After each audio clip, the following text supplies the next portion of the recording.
Greetings and salutations, Dota fans, and welcome back to the Dota 2 Super League. It's going to be RisingStars Gaming versus LGD Gaming International, a best-of-3. Winner of this match will be your third-place team in Group B. They're moving on to the playoffs. The loser, they're going home. They'll be falling very short. 1 and 2, both teams are.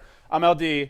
I'm joined here by Luminous, and I'm very excited to cast this match. Yeah, this is a very, very tight match between two teams. I think the skill level is very similar. Yeah. They have distinct different hero pools, so that's what excites me, because they don't clash too much. They will pick very different heroes, and that's going to be for an interesting draft. Yeah, I mean, you look at these two teams, and you mentioned similar performance as of late. You go back 2 months ago, I don't think anyone would claim that, because at that time, LGD.int was playing fantastically. RisingStars was a team that was competing in Gosu Cup Asia, no major tournaments, and we're not even near their performances in the International 3 East qualifier, where even though they fell short, I think they proved that they're one of the stronger teams in China. But nowadays, LGD.int, a star that's fallen a bit. RisingStars, some people have said their star has fallen, to play around with the name a little. But in all seriousness, I feel like RisingStars is the team that's been improving and impressing me a lot, because, again, this team has sort of come out of nowhere. With LGD.int, they set the bar so high in those first 2 months of the G League Season 2 that we all expected the world from them. We expected them to conquer China, to dominate it, and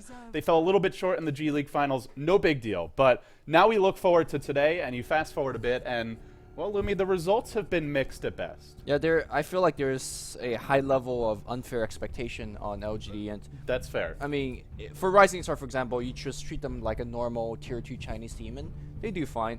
But for a team like LG, and you just expect them, like you said, conquer everything else, and I don't think they're a team right now that's capable of doing that. Yeah, we'll have to see if they can at least win this match, though. They're not playing against LGD China. They're not playing against DK, Orange, these teams that have been taking the Chinese, the Asian Dota scene by storm as of late. So you could say maybe a slightly easier opponent, but RisingStars, this is a team where as soon as you underestimate them, they will surprise you. But with that being said, we'll talk a little bit more about the draft. We'll jump right into it. Lifestealer first pick by RisingStars. They'll follow it up with a Darkseer and a Shadow Demon here. But for me, what I'm even more interested in is what LGD.int have done. They could have gone for the Darkseer here. They opt for the Alchemist and the Weaver. What do you make of this? Yeah, I feel like this is two very powerful counter picks. You have Alchemist with Acid Spray to deal with the armor value of Lifestealer. But more importantly, if the game goes late enough, you could easily pick up a Basher if you're the farming Alchemist row, and that deals with the Lifestealer very nicely. Or if you're playing more of the supportive Alchemist, early Mech, early Vlads, any type of armor item that lends to yourself as well to your teammate, does very well against the Feast. And of course, Weaver could just stand circles around Lifestealer all day. And if you look at the RisingStar lineup so far, they don't really have too many stuns. So heroes like Weaver and Alchemist get to, again, run circles around the teamfight and do whatever they want to do. Yeah, RisingStars, I mean, you look at their lineup, you got to expect Edjakiro, Alina, some sort of reliable stun to come after the Shadow Demon disruption. So we'll expect, or RisingStars to go in that direction. And as for LGD.int, well, looks like an Alchemist solo mid to me. Now, they could run it as a safe lane farmer, maybe for Pycat, but we'll have to see. I feel like LGD.int style, getting the Alchemist mid, he's one of those heroes that can rush a mech nowadays. He's not that mana intensive compared to some of the other solo mids, like, say, a Dragon Knight. So you rush the early mech on Alchemist, and with Weaver there as well, you max the Swarm by level 9 or so. It's a pretty strong 5-man lineup. Yeah, the last 2-3 times I want to say LGD.int has played their Alchemist mid, I haven't seen them play them as one row, so until something different changes, I expect that he is going to be going mid. Now it looks like we're going to see yet another kind of Lifestealer counter.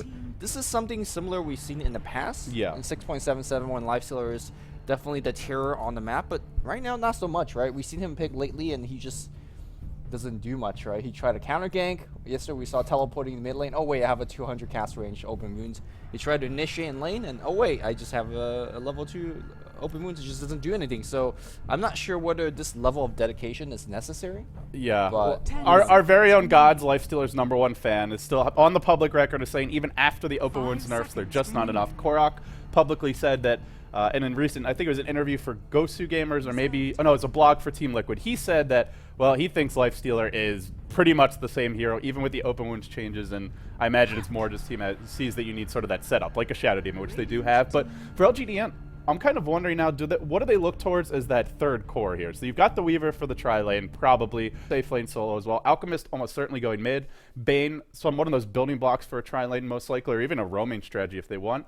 do they look towards something like a Pycat Lone Druid for the safe lane here? Yeah, they want a hero that could lend themselves to the team by either being very tanky or help the rest of the team being tanky. So a Lifestealer being one of them. I was thinking something like Juggernaut. Healing Ward's going to be very decent. You already lack ways to actually kill or initiate against a lot of these people. I And really now like a Chen- Lone Druid here for them. Yeah, and well, Lone Druid doesn't give them enough crowd control, I feel like. Because so far they're only working with Bane as well as Alchemist, which is not exactly the most reliable stun. That's true. So maybe an off-laner that gives them some better stun. I would say Clock, but unfortunately he's already banned 10 out. So seconds let's see what LGD Gaming goes for here. And how about Rising Stars? So they've got the 5 Puck, the seconds Darkseer, remaining. those 2 strong controllers, and the Lifestealer. They need to support here. Yeah, Lina, like you talked about previously, is not bad. Leshrack's not bad as well.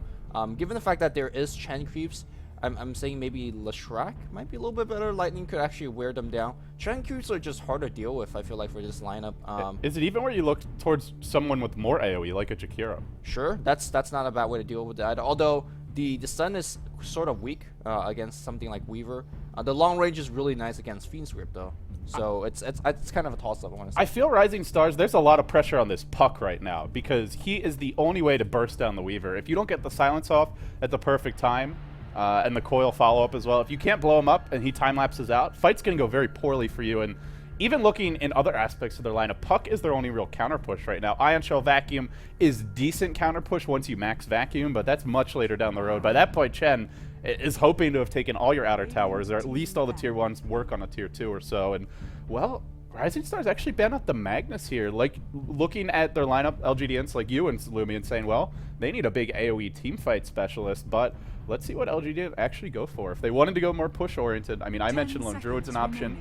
We'll have to see, and this could be the return of the much-vaunted LGD dual roam. With Bane Chen, it's basically a Shadow Demon Chen, a Rubik Chen, at least at level 1. Yeah, well, Bane generally likes to stick in the lane because he wants the levels, but he definitely could smoke up with the creeps and set up with Nightmare, and then you have the Centaur or Fruitbox or whatever close, and they do the rest of the business. Back to your point about how much pressure it is on Puck, maybe they just go Lina here. You have the very standard Lina Shadow Demon combo. There's a ton of burst damage. There's a little bit of AoE, or actually a decent amount of AoE to counter push as well. But more importantly, you get the Laguna Blade to quickly burst down the Weaver. Support Linen is definitely not an option to be forgotten about, because a very decent way to deal with a ton of these heroes. Yeah, the main thing there would be how confident are they in their laning stage? Because if they go for Lion, he does weaken your lanes a bit. Definitely he does, especially against Chen, who doesn't really care too much about Lion. Oh, you're going to impale my creeps? Haha. And then he comes and claps you and kills you anyway. Right, so, I mean, AUI 2000 often says that his team thinks Lion is a big range creep until it hits like level 5 or 6, and that's true to a certain extent. He looks good doing it, though.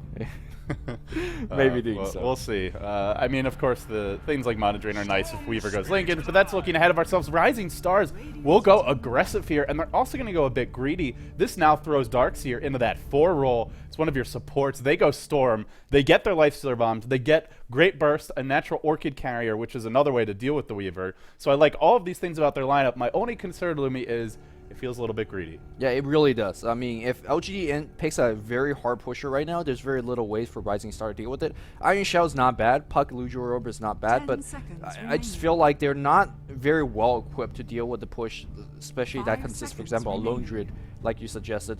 But on the same time, Rising Star, they have so much chasing power in the form of like a Phase Lifestealer, a Surge, a Puck, Blink, and a Storm obviously built in Blink. If LGD.int is on the losing end, it's hard for them to cut their losses. They'll just get picked off left and right. They'll go Windrunner, taking a page maybe out of Orange Esports build or lineup. We'll see if the Windrunner's in the tri-lane. Brax is going to be playing it, so maybe even more of an Alliance style here. It looks like a kind of a support Windrunner. Is Bane going to be farming now? That's the interesting question. Misery actually playing the Chen. He's normally been on the 3, so LGD.int, a team that switched up the roles for a while. Brax maybe back to that farming role in the tri-lane, or maybe they're doing something funky. We'll find out in just a sec. LGD International, they're on the Radiant side. They're your North American, European hopes. Can they win this game? Can they win this best of 3? If they don't, they will be eliminated from the Dota 2 Super League. Winner of this goes on to the playoffs as the 3 seed from Group B. Pycat going to be handling that safe lane Alchemist. We've got Misery on his signature Chen. Along with the Enchanters, of course. G playing the solo mid Weaver for the time being, something that Rising Stars are actually known for kind of popularizing in China. We'll have, I believe it's 1437 handling the Bane, and last but not least, Brax on the Windrunner. So meanwhile here on the Rising Star side, Xiao2G, the famed one-row player, is going to be handling the Lifestealer. Mofi's going to be playing the Darkseer. We have Super to support Shadow Demon. XDD generally plays support, I believe. He's going to be on the Storm Spirit. And Yeah, I think yeah, support or sometimes off lane. Right, so he's kind of your 3-4 role player, but seems like he's playing on a fairly odd role this game. And then we have Air playing the puck on the long lane. So it's going to be a Storm Spirit versus a Weaver on the long lane, and I'm definitely going to hand the advantage to the Weaver, who has... Or in the mid lane, you mean? Oh, yeah, sorry. Yeah, I definitely had an advantage here because Weaver a lot more difficult to gank, and he's going to have an easier time securing the runes as well. Yeah, the one thing is that Weaver can't really chase or harass a Storm that effectively in the mid lane. Weaver generally just better in the side lanes because of the way Sakuchi works, and also the fact that his range is not that great. Like, sure, you've got Sakuchi to chase, but your actual auto attack range in lane isn't that high. So in the lane, just in terms of last hitting and harassing, I would probably give Storm a slight edge here. But like you said, Weaver will be much harder to gank and has the rune control advantage for sure. So we'll see how the lane develops, but the one thing I do want to mention is they've gone with a role switch here. They're going to put Brax back on a farming role in the off lane. For a while, he was playing support. That was a change they made when their team was starting to struggle a bit, not finding the success they had in the G League Season 2. And, well, Lumi, they're back to the old roles, at least for this game. Yeah, and look at Brax. As a Windrunner off lane, this is the reason we don't see Windrunners too much anymore, because she just doesn't do anything against a... Meanwhile, in the woods, Air completely caught out of position. And this is also why we don't see Puck on the off lane, although perhaps he's having a slightly easier time getting at least a couple points of EXP. Brax is just on some blocking duty, trying to get the creep equilibrium toward their side. So both off lanes is completely a wash, not getting too much EXP, and the carries are just farming away. But what about this mid lane? You talked about how Storm... perhaps a little bit better. He definitely is working with a ton more base armor. Obviously, G, though, working with a tiny bit more base damage as well as Gemini attack, and the harassment is already coming here against XDD. Yeah, XDD did get pulled, and so we'll look at G, and actually, I believe he got pulled as well. So it's a wash in that regard, and now it's just a race to that bottle. Both heroes can benefit from it, but with the nerfs to Bottle Crow, I would definitely give an advantage to the Weaver in the lane, because sure, XDD can try and Bottle Crow, stay alive, but while he's doing that, G's getting all the runes, and barely even spending any time out of lane.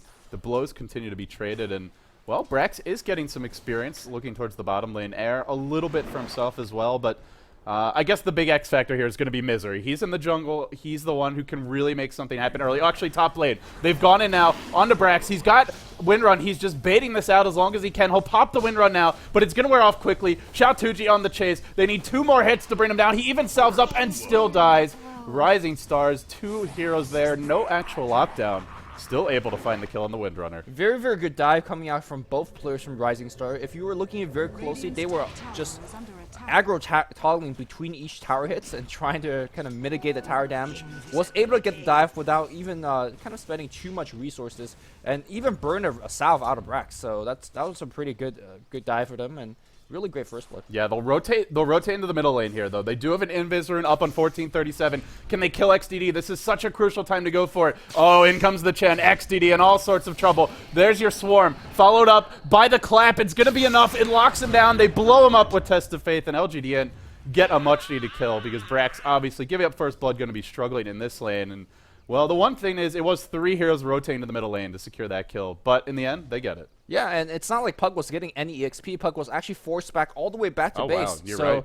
I mean, sure, 3 people mid, but Alchemist just freely farming away on the bot lane. Meanwhile, Brax trying to do a little bit of a creep stealing by himself, was forced to burn that Windrunner, but gets disrupted. And here comes Mofi. There's also a Centaur coming out of nowhere, but that's actually a neutral one. I thought it was like, is there Enchantress on the map? Brax, by the way, no more Windrun. She's going to give up a kill here. Spends all of his gold on a teleport scroll as well as a magic stick. But hey, Mofi will pick it up as a result.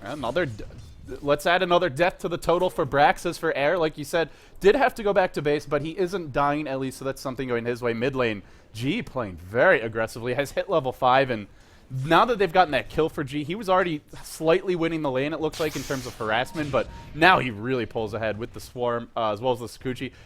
I imagine we'll see G look to try and tower dive XDD here before he hits level 6. That's your key window where the Weaver can easily find a solo kill, unless he sits very far back. Bottom lane, looks like Pycat, his team may be trying to set something up on Air, but can't quite get in position. So Lumi, they're going to go in right now. Misery will lead the way. They've got a stun from Pycat. Sure, there's phase shift on Air, but can he actually time it right? It's going to be very, very tough. The sleep isn't there. And in fact, 1437 runs south. Had he run north, I think may have just been able to catch him, but in the end, the puck escapes. Yeah, the puck doing a very good job, never using his orb to push back the creep wave or farm.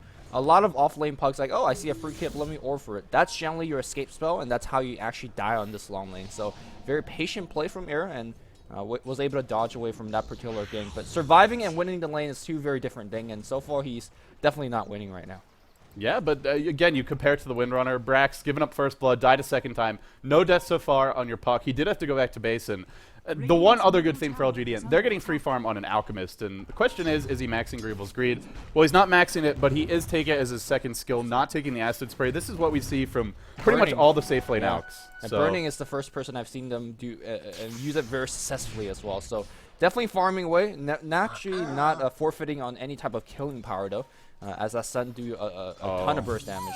Air? 1437, looking for a sleep here, but too close to the tower, won't go in. Yeah, I don't think without the Chen they're actually going to get this kill, which is fine. The Chen's actually picking up some decent level. He's farming ways, helping to win the mid as well as the bot lane.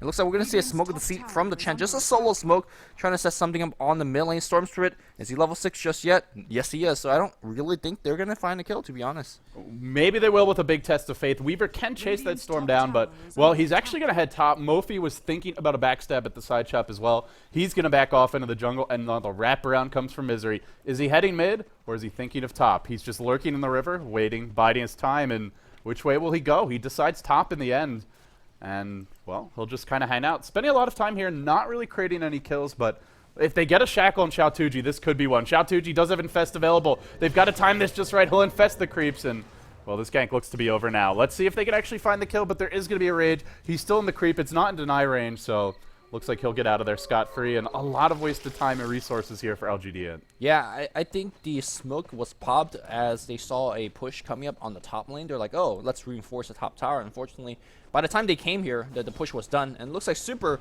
not going to get caught either. That Nightmare has a fairly low cast range, and through fog and through nighttime was unable to find Super. And again, like you said, a lot of time being wasted on these two support. I think Bane is a great support if you have enough levels on him. And so far, 6 minutes in, level 3, I just don't think that's enough. So, Lumi, we've talked a lot about how the game's sort of developing, and we'll take a quick look at the gold graph, the experience graph, but it feels pretty even overall. It's actually a pretty big experience lead for RisingStars, with the jungle Darkseer and the time being wasted by LGD.int, but considering there's a free farm Alchemist leveling up Greevil's Greed, I feel it's still a pretty wide open game for both teams. And you look at LGD.int, one of their big strengths is going to be the raw minus armor they have between the Swarm as well as Acid Spray. Once they're leveled up, that's going to be very effective against a hero like Lifestealer, who, despite being tanky through Rage, does have very low base armor, crappy agility gain, and I feel maybe a bit squishy this game. Yeah, and of course you got to keep in mind that the possibility of any silences. If Winrunner finds himself an Orchid, then the Lifestealer is going to have a very, very difficult time in this game. Roam to the mid lane here against the Storm Spirit. They need the Nightmare to set it up. Again, Nightmare has a long casting animation as well, so generally when you see Bane lifting up his arms, that's generally enough time for you to zip away, and we'll see. XDD is going to make it real easy. He walks in, he pulls Misery in, he gets slept. The stomp follow-up is there, but now XDD maybe zipping in. He'll zip forward. He wants to pull Misery. Doesn't actually have the mana for it, sorry, because he already used it, guys.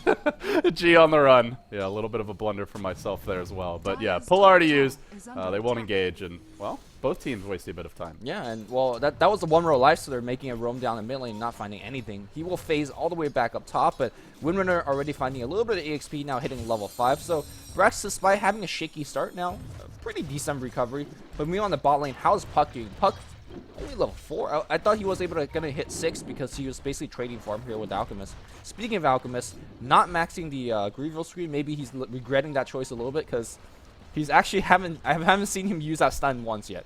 Yeah, if they're going to max the stun here, then you really want to see some kills. Bane, Chen rotating to this bottom lane. They might make another go on XTD. They're applying a lot of pressure to this lane, but they're choosing to gank the Storm when he has an Invis and he is under a Sentry Ward, but he'll zip away.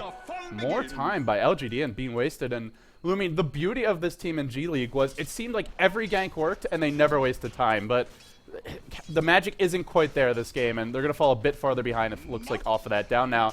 The big thing for me, RisingStars, we called their draft greedy, and it was a 4-core lineup, a 4-position Darkseer, but they're leading by 2,000 experience, a little bit more than that even, so is it really greedy? I mean, if it might have been, but it's working out. Yeah, it definitely lucked out a little bit because G in the mid lane. I don't think he's gonna die here. He's gonna pop the magic wand. And there's no mana on XDD. He's actually gonna be in trouble. G looking for the aggression. He's got the swarm cooling down. The bug's gonna be slowly ticking him to bits, and will they actually commit? Forces a TP and backs off. Nice play by G. Yeah, that's not too bad here, forcing on 135 gold. And of course, XDD's having a little bit of, as expected, a tough time on the mid lane. But Mofi was able to find himself a solo kill earlier. They want air. He's just used his orb to farm, but can they get enraged for the sleep? Oh, he gets it at the long maximum range distance. Pycat channeling the stun. It's a little bit late to be channeled, though. Air gonna pop the silence. Everybody driven back. Pycat's about to stun himself. Oh, no, he couldn't stun Xiaotuji. Xiaotuji was raged, and now Pycat's going to go down. 1437 in a bit of a pickle. He's trapped in the trees. The coil is there,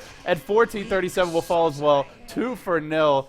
And they were the ones diving the tower. RisingStars just being so efficient with their time, and frankly, LGD handing them some kills on a silver platter. Yeah, and it was such lucky pickups here as well, because the first kill put Puck to level 6, so he had Dream Coil to cancel the TP for the second kill, and that put him up to level 7. So all the offlane woes of air is now completely gone. Picks up himself an arcane boots, and now he's going to go back to base, heal up, and try to set up ganks elsewhere. XDD, because the gank successfully happened on bot lane, pressure alleviated off mid, and he's going to be farming away now. Pycat teleports in mid. I'm very surprised that he did not just go to the bot lane and start farming again. He is going to be rushing a Shadow Blade, and the way this game is developing for LGD.int, Alk's got to get shit done in the mid game. This is not going to be a game, I feel, where he could just sit back and farm. Not when RisingStars have a 4-core lineup, when they have a 3-farm jungle Darkseer. This is an Alchemist that has to accomplish things in the mid game, so I like the fact he's going Shadow Blade, but will he be able to find kills? That's going to be the question. You look at RisingStars, and although I mentioned I feel the minus armor combo could do a lot of work against Lifestealer, end of the day, Lumi, RisingStars lineup very, very elusive. 4 heroes, they're going to be hard to kill. Heck, even Shadow Demon might not be mobile, but still very hard to kill. Yeah, he's going to stay mostly back, and you have 4 otherwise very mobile heroes that could zip-zap around team fight and just be a nightmare for heroes like Bane as well as Windrunner to catch up. I say Windrunner because her Shackle Shot, even though it comes out very fast, does have a slow casting time, and you could definitely dance around her if you're careful enough. Speaking of this Windrunner, looks like we're going to see a Power Treads upgrade. And so not too much any items. We don't see a quick mech. We don't see a quick Force Staff. And that's expected because you have a offlane Windrunner. She just doesn't have farm. Doesn't have XP. And if you look at LGD.int, they don't have the early mech on Misery because a couple of those ganks failed. And we'll actually see a Lifestealer bomb mid. So, yeah. Well, Pycat, do they want to go on him when he's got his tier 1 up? Probably not. They'll be looking for this backline Bane, who isn't visible just yet. But end of the day, Misery's not going to get a fast mech, and RisingStars will jump you from wherever they please with the Infest Bomb, with Darkseer Surge, with Puck, Dream Coil, and eventually a Blink Dagger. So I like this raw tank up, but they will pull in Pycat now. No pop-out from XDD. I think they could have had the kill there, but they let Pycat get off the ult. It won't matter. He still drops. RisingStars, very patient play. I thought almost to a fault, but in the end, they do get the kill. Yeah, maybe they were waiting for Bane to actually nightmare the Storm or something, and then the Lifestealer pops out and says, surprise! And get the kill, but looks like the Bane wasn't even there, so they get the kill regardless. RisingStar's gonna get tier 1 pressure up top, and that's, you know, all of the time in the world being bought for Air on the bot line, who's now continuing to rise away. He's gonna find himself a decent time Blink Dagger, considering that he started on the off lane, wasn't able to find any XP now, doing quite alright. Did you see what Brax was pinning? I saw he's pinning a Shadow Amulet, but not sure where it is. Pycat, oh, he'll pick up a Shadow Blade now. I guess it got dropped in the fountain there for a second, and he'll TP bottom. What can he make happen with this first Shadow Blade? That's always going to be the key. He's maxed the Unstable Concoction. He's slowed down his farm a bit. Really wants to find a kill here. This is much like, not quite like a Batrider getting a blink, but the way the game's developing for LGD.int, I feel it almost might as well be. I don't think Pycat, by his lonesome, can farm his way to victory here. Well, he does have G backing him up, and G had a very good time on the mid lane. He's now farming away. I do believe that Weaver does have fairly good, decent mid-game DPS, especially if you factor in all the minus armor as well. What he wants to do right now maybe is expect a gank on the Weaver and then counter gank with the stun, but nobody's actually here, and he just teleported in bot lane, sat there for 20 seconds, and accomplishing nothing. It's about to get very hard, though, because Mofi has a mech. It should be coming fairly soon. They're going to smoke up with 3, but they're going in right now on air, and they will blow him up in the nick of time. The first gank, a success, and a big one at that, and a crucial one, too, because you go for that gank in a minute, and RisingStars have probably a teleport scroll and a mech on the Darkseer. Still, they may have overextended bottom. The Infest Bomb's going to lead the way. XDD, he's looking for trouble here. Who can he find? He's going to find Misery on the back lines. That's going to be the worst hero to lose first. And he might go down before getting off Hand of God. He will. Can't use a spell. Now the coil on the Pycat, locking him in place. They'll bring down 2, and this is where things get very dicey. There's a shackle on 2, but that's only to try and cover the path of retreat. They'll surge in XDD. He actually stutter steps here for a second, but still looking for 1437. He'll zip forward. He'll get the pull off, and now 1437 going to be next in line. Even with the stick charges, won't matter. Down he goes. Meanwhile, they're diving bottom. They're going on air. They will find the 1 kill. Now they got a time lapse and hoof their way out of here. And, well, Weaver, he's good at scuttling away. He'll do exactly that now. And it looks like in the end, they'll get a couple kills there on the back line. But still got to say, that fight definitely favored RisingStars. It definitely did. Oh, Shackle shot. It is going to latch here. And Weaver trying to do a little bit of damage. Unfortunately, everybody's here to rescue the Storm Spirit.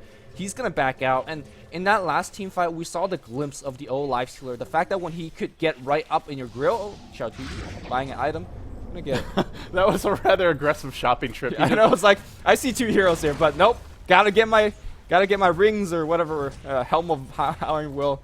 But yeah, Lifestealer, if he's right up next to you, you're dead. And that's what Storm is designed to do in this game. That's what Puck is designed to do this game after he picks up his Blink Dagger. So, at the end of the day, they even have something like Surge when Rage is on cooldown. Surge the Lifestealer in and give him some additional mobility. So Lifestealer definitely weaker as a solo hero, but in a team composition, how different is he really? And well, maybe we're seeing what Korok was suggesting is true. So again, TP on the bot lane, Infest Bomb, Smoke. Look at how aggressive. Yeah, how aggressive these ganks are. And so far, every single gank on RisingStar has not failed, right? It's just very efficient. It's so hard to fight them now because there's that mech online. And they're going to find Misery. They'll catch him out here. They'll pull him back in. And actually not even going to blow a pull on him. They want to go for 2 if possible, but they won't find anyone else yet. They'll ping the tower. And 1437 in a no man's land. If he doesn't leave, I have a very bad feeling. The poison will only scout him out if it actually hits him. So let's see if it does. And, well, in the meantime... Nope, he TP'd out. No, or sorry, no, actually, I actually looked this up, and I'm wrong about that, because I was curious. But, yeah, the change is the poison doesn't reveal you while you're debuffed, but it does reveal you when it travels. So the projectile still reveals. My apologies for that. And it doesn't stick on you like some glitter. I was confused. What was the other vision spell that got changed? I was confusing with that one, I think. But either way, they'll look for a tier 1 here top, LGD.int, so they'll go for the trade. And RisingStars, well, they're going to defend this. They'll TP in with XDD. They've got the Infest Bomb. They'll pull G back in. Can they blow him up in time? No. The orb is there. They do have a coil for this, and he's already used the time lapse, but they won't find him just yet. In fact, Air gets stunned, but the mech might turn it around. They vacuum back 1, only catching Pycat. Coil only catching him as well, but they've just burst him down. It takes 4 heroes, but they do get Pycat. He's the lead farmer for LGD.int, and RisingStars, more importantly, might be looking at a tier 1 here, or tier 2 here top. No, they're going to chase down the river and head back towards the middle lane. Yeah, if the tier 1 tower was alive for the Radiant side, they would have just... It wouldn't be anymore. Yeah, they would have went for it. And G, G's actually playing very annoying for Weaver. You want him to be farming a little bit more, but at the same time, he's definitely pressuring some of these carries on the RisingStar side. But I want to say the RisingStar game plan is definitely working very well. They're setting up all these ganks. Despite XCD getting repeatedly ganked on the mid lane, he's a big factor in this game. In fact, he's level 11. Very interesting to point out that he actually has not max overload. Generally, that is a standard build, but instead he's maxing static remnant, and that's because his ability to get up close so very easily, and because things of like disruption to initiate or things like surge. He's also against Chen creeps, and I feel you look at this, you're going to want to spend 3-4 remnants, and the overload damage. Are you really going to be able to get off all those auto attacks? It's a little bit more burst, a little bit more ability to just chunk them down with that. So.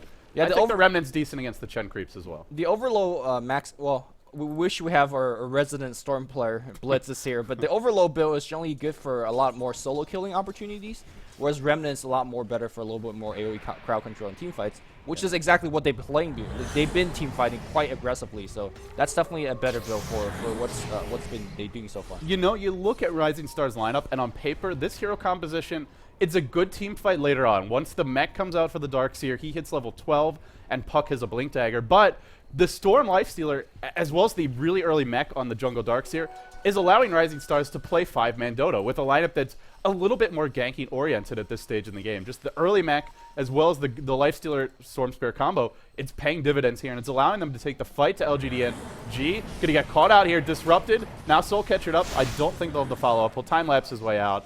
But in the meantime, it's just RisingStars on the aggressive, on the offensive, farming freely, and, Well, now Lifestealer really is the same old hero, Lumi. He's just sitting bottom lane, parked way out of position for most carries, but not for a Lifestealer. Yeah, once you get up to like level 12 where you start to max all your spells, then it doesn't matter. Like you are the exact same old Lifestealer. And XCD is gonna just start finding yet himself more kills. It is so hard. We talked about this during the drafting stage. LGDint just does not have any reliable spells or reliable stuns. And those reliable stuns that they do have, Fiend's Grip, Nightmare, Shackle Shot, all come in a very, very slow casting animation. And a good Storm player will always be able to dodge that one. So XDD so far not making any mistakes. Let's see if it will continue to play well. Thankfully for them. You know they want to go here. They're looking for a zip any moment. It could happen. Yeah, the ward is going to get dewarded in Rising Star. Gonna see just tier 1. If nobody takes a fight for them, they will take this one for free. If anybody comes, well, Tower denied here. Nicely done by Misery. You know, it's like having 1.5 Night Stalkers, Lumi. This Rising Stars lineup, it's just when they get near your tower, you have to back so far off because of the raw initiation range they have. They can jump you halfway to your tier 2, and you still might go down, even with the strong defensive lineup that LGDN has. So Rising Stars using more of a ganking teamfight lineup as a pushy one just because of their initiation range. They got to be very careful, they being Rising Star, that when they're making these dives, they shouldn't use their previous success to be like, yeah, we could win every single team fight. Both these team fights they've won before is because they focused down Chen. Chen being able to send back whoever Storm focuses or heal them up, that's a big factor in these team fights that in the 2 team fights before has not been a factor. So if they don't continue to initiate on Chen, these team fights might not be as lopsided as they were. So looking at this game, LGDN, how do you feel about, well, let's talk a little bit about what they're doing. We've talked a lot about Rising Stars. On LGDN side, they're going for double BKB. They just got the Misery mech 20 minutes in or so. Well, we'll talk about that later as pull on the mid lane. Orc gets online as well, but the Shackle Shot, that's onto 2. G still silenced up, but looks like they're going to die. XDD, though, going to get mech'd up. The Grip is there as well, but now Xiao Chuji doing all sorts of right click. Infest's going to get them one more kill. Pycat is on the run, but trading favorable. Well, is that a favorable two trade? for one. 2 for 1. Can't say it's favorable, but it's not a horrible trade for LGDN. All Considering how the game's going so far. Exactly. Yeah. And Rising Stars, well, they want to fight more. They want to keep the aggression flowing. And Xiao Tuji, he'll come in from the sidelines here. Pycat, Chemical Rage wearing off fairly soon.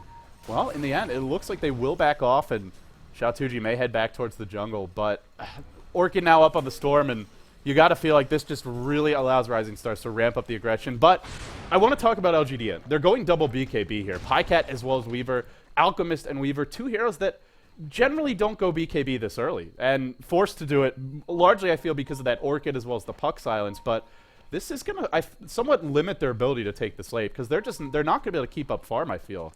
I mean, so far Alchemist is winning that farm war, but he's just not going to be clearing stacks or waves nearly as quickly now. I feel that BKB is, well, before you finish that BKB, you're sitting ducks, right? Like they are right now. They actually definitely just can't take a team fight. If the Storm, as well as the entire rest of Rising Star, jumps at them, they just have to take it. But after you finish the BKB, suddenly you get a lot tankier. You can push a little bit more aggressively because you know that your 2 tanks on the front line could withstand a lot of more punishment. And basically, once those BKB charge maybe go down to, let's say, 5 seconds, 6 seconds, that's when they get weaker. You're going to have another item on top, whether it's a Basher on your Alchemist or maybe AC, and then your Weaver is going to have some DPS, maybe a Desolator or some sort.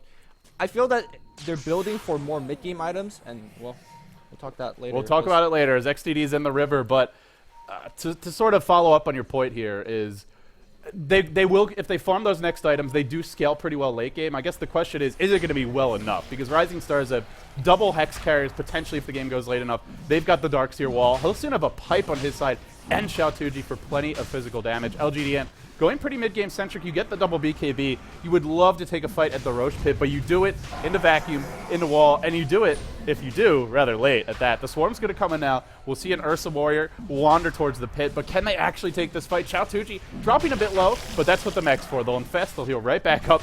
Thank you very much, Misery, Xiao Tuji says. I needed that trip to base, and they'll get an Aegis. They'll give it to their Storm Spirit, Rising Stars, and easy Roche. LGD go double BKB, but cannot contest it. They actually don't have the Weaver BKB yet, but they did have the Alk. Yeah, I think it's a build that's more geared towards the late game. I do want to say that Radiant, just by hero potential, have the better late game, but it's not by much. So it's definitely not by much, considering that's the fact that like Lifestealer doesn't have to deal with what most melee heroes have to deal with, because he's always in the middle of team fight thanks to Storm and Puck. So it's hard to say who has a better late game, but definitely Rising Star has a better mid game, and they should be farming better right now as well. Yeah, Pycat, in spite of the fact that he's your lead farmer, 150 CS, he's got the max Greevil's greed. He's still 1.5k net worth ahead of Lifestealer, which is not too shabby, but then you look at the Lifestealer, he's 4-0-6. That's why he's staying close, and the thing is, can Pycat do it by himself? Because he's still up against Demonic Purge, there's a lot of silences, a lot of lockdown. RisingStars, they have this Aegis now. They'll be looking to get the jump on LGD.int. Just such a defensive posture for them. Their lineup really looks, it's a lineup that was just built on kind of dominating the lanes here in the early to mid game. All those smoke ganks failing, Misery feels very underleveled, only level 8 at 24 minutes in. You compare that to that jungle Darkseer, he's 11, and he's the 4 role for RisingStars team. He's just doing a lot more at this point in the game. So, well, LGD, they'll go back to farming their jungle, they'll go back to playing defensively, but while they're doing that, RisingStars, 4 heroes farming a lot. Maybe no individual as much as Pycat, but collectively, a lot more. I mean, individually, Pycat's definitely keeping their entire team up and close in that race on the goal graph, but it's like you said, whether Pycat can actually solo carry this, I'm inclined to think that he can, because I foresee a point in time where Alchemist just runs in with AC BKB Heart and just command pressure and command focus fire onto him. But if you just focus on Alchemist, my point previously about Chen being able to protect everybody, as well as Bane now having a little bit more room to Ripper or Nightmare, I think if you focus on, for example, Alchemist, you're going to have a tough time. Another Smoke Infest gank. This is like the 3rd or 4th time we've seen from RisingStar. And every time they did it, they have found the kill. And this could be the first time they don't, because it seems like the Radiant team very, very aware that there's 3-4 heroes missing off the map. Great lane ward mid for RisingStar, so they may rotate in that direction. We'll see Misery lurk at the tower. And the other question is, sure, you've got this Alchemist. You'd love for RisingStars to focus him, but will they need to? Will they feel obligated to? They've got Surge. They've got the Zip in. They could, to some extent, just bypass the Alchemist, ignore him, and try and blow up these supports. And they're lurking bottom lane. They may jump on Pycat any second now. I think they could even kill him if he doesn't get off Chemical Rage in time. Well, there is the Hand of God, like you mentioned, the mech as well. But Chen, currently mid lane, this would be a pretty good time to go. And they're thinking about it. XDD lurking here. He's got the Aegis at his side. How aggressive will they get? Not too aggressive, it looks like. They'll siege the tower. If LGD want to forfeit a tier 2 tower, happily, RisingStars will accept it. Yeah, I mean, the Radiant team definitely know that there is a storm-infested Lifestealer somewhere on the map, because when they're pushing your tier 2 like that and you don't see the Lifestealer hitting on your tower, you know he's actually inside a storm. So it's somewhat obvious they're going to try to counter-push in a tier 1, but Puck very easily defend. Meanwhile, on the bot lane, though, they zip for a long way, and Brax going to be dead. Nightmare's going to help him survive for 1 second. And will that be enough? No, the Force Staff is not going to be there. And no, 1437 also going to get picked up. They're going to focus on XCD. 2 hit, 3 hit. He's going to be dead, but Disruption's right there. He's going to zip out, I think. No, it looks like Sakuchi's going to bring him down as well. He's got the Aegis, but overall, huge victory. They're not done yet. They're chasing Misery into the base. He eats an open wound to the face. Another zip. Another kill. LGD being absolutely overrun and just butchered in their base. This is painful to watch. That's 2 buybacks after a 5-man team wipe. RisingStars did lose the Aegis, but they're looking to end this game. All of a sudden, it's like they just put their foot on the gas and said, guys, we've got our items. Let's go win the game. LGD, can they defend? Does it even matter if they do? Double buyback, 5-man wipe. They are so far behind now, and they're going to lose a tier 3 bottom. RisingStars, well, they'll back off now, not overextending. They won that big team fight, but they don't have the Aegis anymore. They're happy with what they got, and they're no longer worried about this going late, if it does. With this kind of a gold lead, this kind of experience lead, and it's going to be hard for LGDN to farm safely. No tier 2 bottom, minimal map control at best, and a lot of squishy targets. I absolutely agree with you there. I mean, a lot of people would maybe agree/disagree whether they should have just stayed for the bot racks, and it's hard for us to even say whether they would have gotten it, but you already got really what you wanted. The tier 2, you got the tier 3 tower as a bonus. You force out double buybacks on heroes. You lost the Aegis for that. That's a fair trade. But at the same time, you are so far ahead in terms of item and gold. And go back, farm up. Maybe even wait for the next Roshan. And if you find any pickoff, you have the team to go for a pickoff. You have the opportunity to make those plays again, and there's no reason to risk it when you're so far ahead. And that's what RisingStars do. And let's remember, Lumi, this is an elimination match. It's only game 1 of the best of 3. No matter what happens, we'll have at least 1 more game, possibly 2 for y'all today. But you lose this game, and you're 1 game away from being knocked out of Group B, from finishing 4th place, and being just 1 match short of moving on to the playoffs. So RisingStars playing it safe, but playing it safe in what effectively is an elimination match. Yeah, I mean, you can see just by the item purchase that RisingStars just recently picked up after that successful team fight, they're getting items to win the game now. Staff of Wizardry being picked up on Puck. Generally, he's safe for like bigger items like a Hex Stick, but now I think maybe he's going to go for 4-staff Yule Scepter. He knows there is so much in the lead that if they win 1 team fight in the next 5-10 minutes, they just win. So you don't need to go for the Hex, because I don't think the Hex will be done by then. I think he just wants to give me an excuse to say, you cheeky little bugger. Because with a Yule Scepter or a Force Staff on Puck, you're definitely giving the opportunity for the casters to do that. And in the meantime, RisingStars, they'll group a few up mid. They may actually just sit back and farm and wait for Roche #2. I feel like there's just no hurry. You mentioned these are items to win the game now. I think these items still win you the game in 5 minutes. I think they'll be fine then. Maybe not in 10 to 15 going for things like Pipe, which aren't going to help you late game against an Alchemist as he goes hard carry build. But they have a double damage rune up on XDD. This is scary. A gem as well. Puck blinking forward confidently into the enemy jungle. RisingStars grouping up. Just going to do some economic damage here. Xiaotuji, he'll be stealing their stacks, stealing their neutrals. While this is happening, LGDint smoking top, looking, fishing for a kind of a handout and a kill here, but not going to be able to find one. Yeah, basically they're hoping for somebody to farm me in their jungle, but the Dark says, yeah, I can farm in your jungle. In fact, they're going for the game-ending push, I believe. The pipe pickup was probably the biggest one. What that allows them to do is pipe their creep wave, so the entire creep wave could walk up to the high ground, not being able to spam down by things like power shot or whatever else. And then you just go for it. Oh, Even man. a blink dagger pickup. Yeah, now this is really an item to end the game now. You get this blink dagger up. They might even fight at their tier 1. They're going to glyph for the tier 1 at 30 minutes in. RisingStars feeling confident. That's a coil. That catches out 3. This could be bad. 14:37 pulled back as well. Brax fishing for a shackle. He will connect on Mofi. Holds him in position, but is it enough? Another zip forward from XDD. Pycat trying to duke it out, fight it out by himself, but a timely disruption, keeping everyone except for one hero on RisingStars alive. Even the Lifestealer going to live. He's still alive, and they're not done yet. Chasing onto Brax. RisingStars, another massive fight. LGDint, 4 heroes dead. I'm actually pretty surprised they tried to take that tier 1 fight. They must have felt desperate, but that was a very low percentage engagement. Yeah, maybe they doubt that one's free, because if you look at the tier 1 tower, it's actually very low in terms of HP. They're like, yeah, we have 5 people here. We have the Chen creep in front. There's no way that they could get into position, and they saw nobody. 2 TP to the tier 2 tower. Storm zipped in from nowhere, or from afar away, sorry. And then he just unleashed the lifesteal within him. Of course, the blink dagger was icing on the cake on the Darksayer. He just set up a vacuum wall on top of 5. I'm surprised LGN is not calling GG right now. They're trying to make this game interesting. They have Alchemist, who's definitely a great late game hero, but he just doesn't have to farm to take him. I say that he's got by far the highest lead farmer in the game. Just not enough. Yeah, he's sitting right now at 1,200 net worth, still just slightly behind that Storm Spirit, but you can't fault LGDN for fighting to the bitter end, no matter how bad the game looks, no matter how bleak it is. This is the Dota 2 Super League. This is your biggest tournament in China outside of the International 3, if you want to count that as a Chinese event. And, well, it's a lot of prize money, it's a lot of prestige, and it's a great opportunity to train and prepare for the International. So, with that being said, they'll fight to the bitter end. They'll see if they can maybe eke out a win.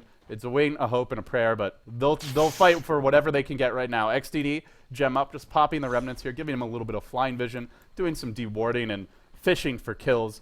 As for LGDN, well, it's hard to farm right now. See, that's the big concern. If this was a different kind of lineup for RisingStars, maybe LGDN could just farm their way back into it. But RisingStars can gank you from so far away. The initiation range is so massive that, well, it's very hard to actually approach a creep wave.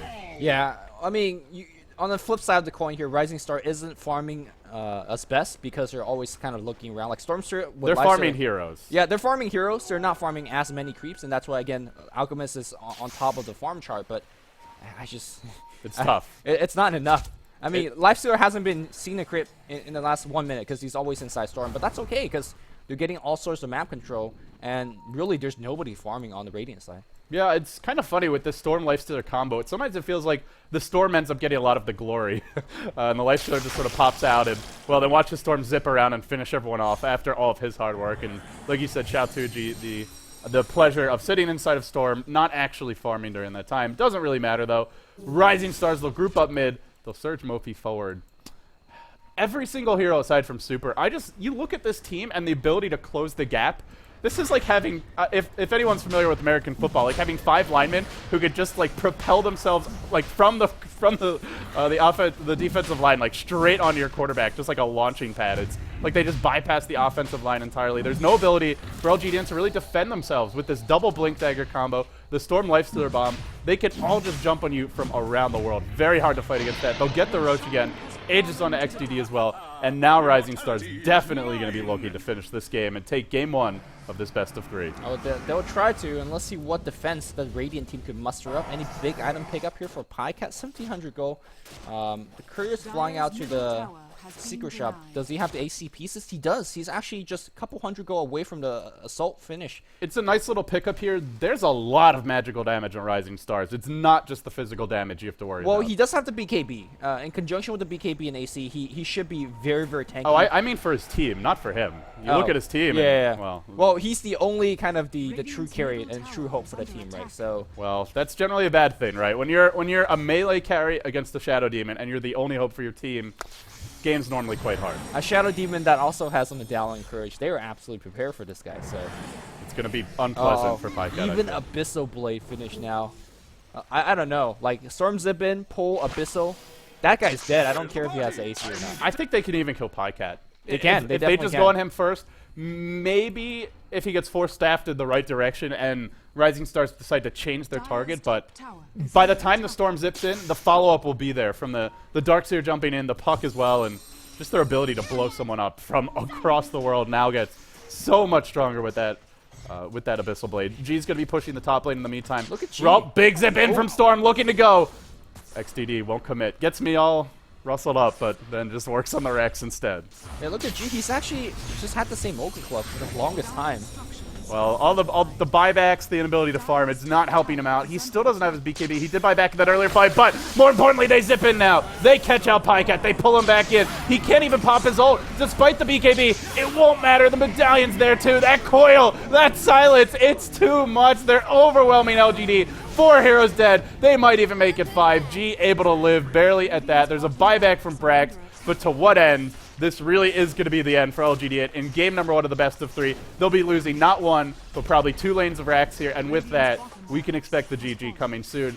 For Rising Stars, well, no, they can't lose the second lane because mid tower is still up, tier 2 tower is still up, and the rotation up top is... That's fair. Maybe they don't get it now, but they can work on the tier 2 soon. They still have the Aegis. They lost nothing in that fight, and they gained a lot. Yeah, I mean, it's like you said, the force staff was there, and maybe the Chen sent back a little bit too slow, but the Hand of God was there as well. Mech was used, but it just doesn't matter. The damage output of Rising Star is so high in comparison to any type of healing or disruption provided by the rest of the LGDint squad, and it's just not even close how these teamfights are going. And it seemed like Pycat was a little bit slow there to BKB so that he could chemical range. He got silenced and didn't use the BKB too early, but I don't know if it matters. I mean, at the end of the day, the chemical range is it's a lot of regen, but it's regen over time. And you look at Lifestealer with the Abyssal Blade, that's just burst damage over just a handful of seconds. Would it be enough regen? I don't think so, and to be totally honest with you. So LGDN, well, they get this new item, the Assault Cuirass, a shiny toy, but Rising Stars say, so what, we have 5 shiny toys. We just bought out Toys R Us, and we're going for the win soon. They'll have the next items coming. XDD, 4.3k gold for him. He's going to get a Scythe of Vice soon if he likes, if he pleases. Could even be a Lincoln Sphere. No, he'll go for Mystic Sapphire. Shiva's wouldn't be a bad choice as well, but either way, whatever he wants, he doesn't even need the item. It's just icing on the cake. Yeah, it really is. I mean, look at Puck now, Force, like you pointed out, a Shadow Demon, Blink. It's just all these new items. The mobility of this team is just absolutely immense. And Super wants to keep up, right? Like, he's the short, chubby one who can't quite keep up with his friends, so now he buys a moped and he'll be able to zoom around with his Blink Dagger. That moped, 12-second cooldown. It's quite quick. He's still not going to keep up. End of the day, Mofi's got Blink and Surge. Air's got Blink and Force. XDD's got Storm Spirit ult, so... Well, I think Super will still be feeling a little bit slow and a little bit lonely as this game wraps up. And Rising Stars will be pushing this top lane. They still have Aegis on XDD. They've got all the items in the world to try to end the game. The Infest Bomb is there. XDD, look for that first jump. He'll eat it Enfeeble. And this is when you know you're really struggling, is you're forced to blow the Enfeeble just on Storm, because that's how hard he hits, as it is, with his base damage. He'll now pick up a completed Shiva's Guard. Perfect item to try and end the game now. This is going to help control that Alchemist quite a bit. More ways to deal with him, and they'll siege this one out slowly but surely. Never mind that. Zipping in now. Going on to 1437. BKB is there. Looks like there was a grip, but it got canceled rather quickly. Sent back to the fountain. Is going to be that bait. No, didn't actually get the grip off. The wall gets dropped. Vacuum back into hell on earth. Pycat in trouble as well. XDD, remember, he's still got the Aegis. Should probably just stand and deliver. Pycat doing what damage he can. They do bring down the puck. Xiao2G's low. Armlet toggling in the middle of like 6 enemy heroes. All the illusions as well. Super low. Are they actually defending? Xiao2G, he'll armlet toggle again. He may be able to turn this around. XDD though, he comes back with a vengeance. The Aegis is there. Buyback from the Alk. To what end, my friend? To what end? Brax to fall as well. 4 heroes hitting the deck. 1 buying back. Chen doing everything he can to stall this push. I gotta say, that was almost a perfect fight from LGD considering their position, Lumi, but they lose 4. They'll probably lose their second lane of racks here. I just want to comment how great the team fight was for LGD. If the game wasn't being down by, what, 16,000? 30,000 experience? Yeah. I thought they would have won that team fight just how well they played, but the team fight, maybe not over yet. Pycat after a buyback, now going to get refocused. Shiva, bashes, slows, everything on top. There's no more buyback. I think it's time for the boys to tap out here. It's over. So we look towards game 2 now for RisingStars. They'll be leading this best of 3 1-0. They kind of went rattlesnake style this game. A little bit of a greedy lineup. They ran that jungle support Darkseer, and there just wasn't enough successful pressure from LGD. Pycat didn't get greedy. That's what a player like Burning probably would have done this game, is max the Greevil's greed. Say, if you're going to abandon the off lane or just leave a puck there who's basically like abandoning it because he's just not that great against the dual lane there and even Chen's potential ganky pressure. If you're going to do that, then normally you'd see a team like DK would just get ultra greedy. For LGD, what is going to be the game plan going into game 2? Do they look to punish RisingStars with something like an offensive tri-lane a la Orange Esports? What sort of changes would you like to see from them? I feel the play was actually pretty decent. I mean, they didn't get picked off too many times. There weren't too many clearless mistakes. They weren't farming as well as the entire team, like you point out, mostly due to the hero composition, the Storm and Puck. Yeah. I think as soon as you see Lifestealer as an opening pick, you ban the Storm quick. You have 4 bans to go through, right, before they even pick up their hero. So as long as they don't pick Lifestealer and Storm at the same time, you just ban the Storm. I feel that Storm is kind of the X factor in this game. Yeah, it does really feel that way for RisingStars, and it's the combo as well. Not just the Storm, but the synergy between these 2 heroes. They are so much stronger than the sum of their parts. I mean, XDD by himself is just not going to do all that much against LGD. They had so many defensive abilities, but when you combine these 2 together, they just do way more because they have the requisite burst damage to find kills, and they're both very durable together. And RisingStars also just felt like a bit, I don't want to say a lucky game, but the movement this early game just kind of worked out for them. LGD, a lot of early movement, not quite able to connect on some of those mid ganks.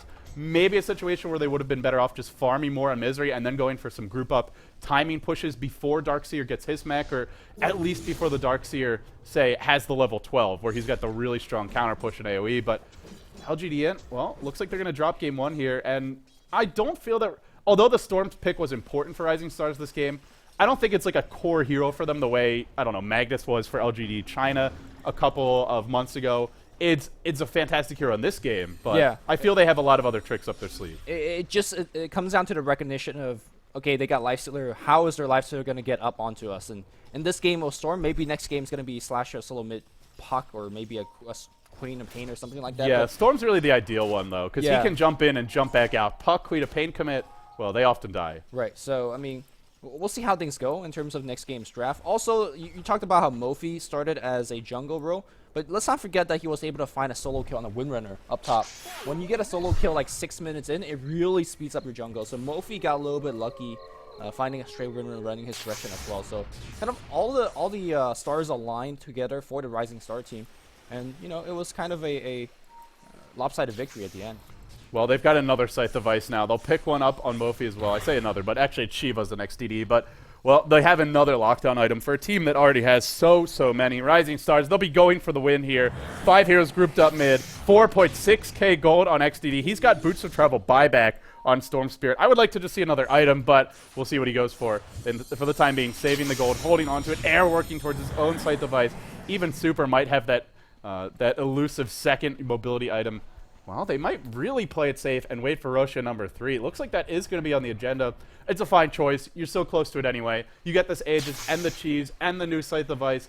There's just no way LGD can defend. And, well, Pycat, he'll go Armlet here. Just something cheap. 43-minute Armlet. It's just like he actually, I think he sold it. Yeah, it looks like he sold it back. It's like, okay, maybe not. I can kind of understand. It seems awkward, but end of the day, he needs something right now because they're going to take Roche, they're taking Aegis Cheese, and then they're coming for your final lane of Rack. So he goes Basher instead. Which is probably a little bit better, but yeah, I mean, Armlet's definitely one of the most cost-effective item in the entire game in terms of damage output for that price. So it's not a bad purchase. They're gonna just bet everything here, but it's so obvious. Look at the creep wave up on top lane. The Dire team completely knows. Look at this creep wave. It's just like it's coming for the tier 4s, and LGDN, well, they're again just hoping that RisingStars make a mistake. But RisingStars, they were young and experienced a few months ago, not at least as a unit, but not really feeling that way now. Shout Uji, well, he's coming in from the backside here. He's got a Heart of Tarask of his own, so more items for them. And, well, they're going to go in now. They're going to find Misery. He's in trouble. Zip in from XDD. The one time there's no Lifestealer Bomb, but doesn't even matter. There's a vacuum. There's a wall. That's a lot of AoE. The coil thrown in as well. Pycat locked in place. Can't do a thing. Fighting it out against the illusions. The GG will come, and it will come now. 4 heroes dead for LGDN. They will actually get that 5th one back to base. Brack sent home in time, but RisingStars, what a performance from them. Reminds you a lot of teams like Dignitas from the West, just that greedy 4-core lineup. Or Rattlesnake as well, and fantastic execution here in Game 1. Yeah, I just want to point out that the greedy 4-point lineup it seems like it's winning a lot. A lot of teams have been picking it lately. It's doing quite well. You'd think that it's easily punished by a Chen. It's easily punished by something like Weaver that could kind of snowball its control, but it seems like teams just not able to deal with it. You know, the other way to deal with it is, again, the DK way, where you just get ultra greedy, and you max Greevil's Greed on your Alchemist. You don't go for an early BKB, maybe even skip the Shadow Blade. You rush a Battle Fury. This game would have been tough, though, just because RisingStars, they had that great ganking combo. He's got 280 creep kills. Like, he's got the... he met the quota, right? It's just this is like barely meeting the quota. But if you go farming build, you can have like 500 CS around this point. I mean, you easily. got to keep in mind that the first 80 creep kills that he got was like a level 2 Greevil's Greed. That's right. Creep kill. It's not like the max one. So, well, in the end here, Game 1 will be going the way of LGD International. They're looking pretty strong, guys. But of course, it's a best of 3.